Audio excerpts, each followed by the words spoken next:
Hi good morning friends. ఇప్పుడు time వచ్చేసరికి 6:10 అయిందనమాట. చూడండి ఎంత ఘోరంగా వర్షం పడుతుందో. ఏంటా సౌండ్ అని చెప్పి లేచి చూస్తే ఇంత ఘనంగా వర్షం అయితే పడుతుంది. మాకైతే నాన్ స్టాప్గా ఒక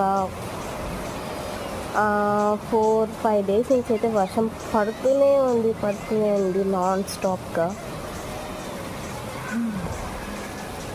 మీ ఊళ్ళో కూడా ఇలానే వర్షం పడుతుందా ఫ్రెండ్స్? కింద కామెంట్ బాక్స్లో కామెంట్ చేయండి. ఈ సీజన్ వచ్చేసరికి నాకైతే చాలా ఇష్టం. ఎందుకంటే తడవచ్చు, మంచిగా అసలు భలే ఉంటుంది. చాలా మెమోరీస్ అయితే ఉంటాయి అన్నమాట. మా డాడీ అయితే తీసుకొని పైకి అయితే వెళ్ళిపోయి తడిచేస్తాను, మా మమ్మీ అయితే తిడుతుంది. మా డాడీ అయితే బాగా సపోర్ట్ చేస్తారు. సౌండ్ చూడండి ఎలా వస్తుందో.